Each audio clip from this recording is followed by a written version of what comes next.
जय मां दुर्गा भक्तों, आप सभी का मेरे चैनल विक्रम आदित्य में स्वागत है, जहां हमारा मुख्य उद्देश्य सनातन धर्म को गीतों और कहानियों के माध्यम से पूरे विश्व में फैलाना है।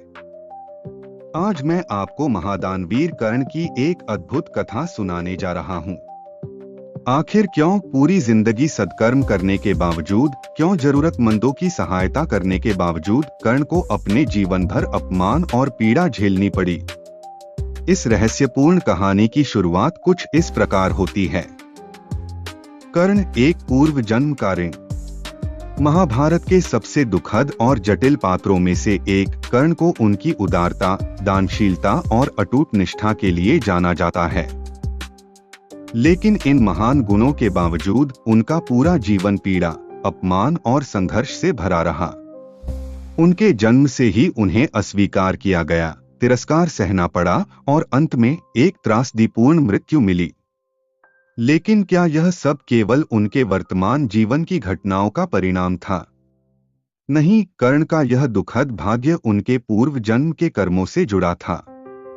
उनके पिछले जन्म में वह एक महान योद्धा या दानवीर नहीं, बल्कि एक भयंकर असुर थे, दंभोद्भव। दंभोद्भव का वरदान और अहंकार। बहुत प्राचीन काल की बात है, जब दंभोद्भव नामक एक असुर अत्यंत शक्तिशाली बन चुका था। उसने कठोर तपस्या करके भगवान ब्रह्मा को प्रसन्न किया। जब ब्रह्मा प्रकट हुए और वरदान मांगने को कहा, तो अहंकार से भरे दंभोद्भव ने अमरत्व की इच्छा व्यक्त की।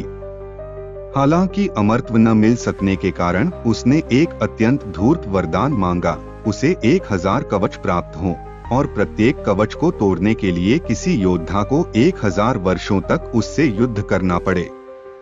इतना ही नहीं, जो भी उसका एक कवच तोड़ेगा वह तुरंत मृत्यु को प्राप्त होगा। इस वरदान के बल पर दंभोद्भव अजेय हो गया। वह पूरे ब्रह्मांड के लिए एक आतंक बन गया। देवता भी उससे भयभीत रहने लगे।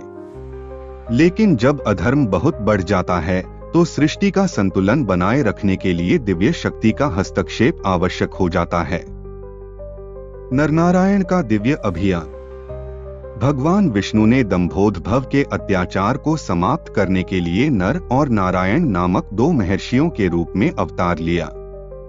ये दोनों केवल महान ऋषि ही नहीं, बल्कि अद्वितीय योद्धा भी थे।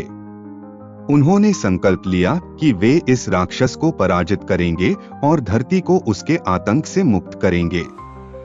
फिर प्रारंभ हुआ एक महायुद्ध जो सहस्रों वर्षों तक चला।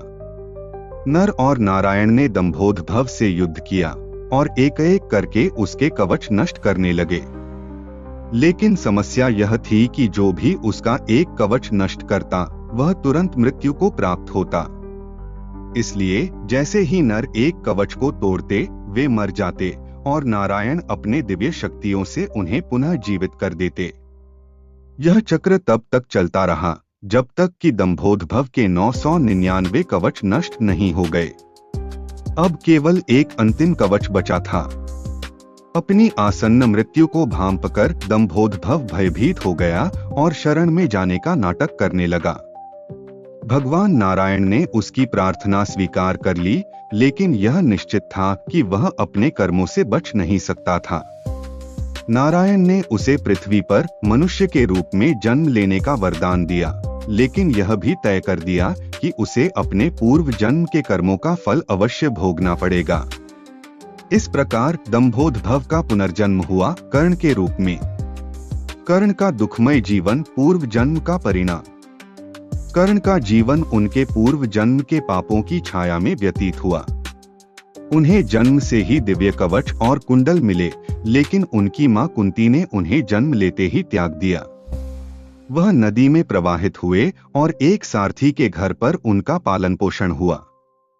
हालांकि वे एक क्षत्रिय थे, लेकिन जीवन भर अपनी पहचान और समाज में अपने स्थान के लिए संघर्ष करते रहे।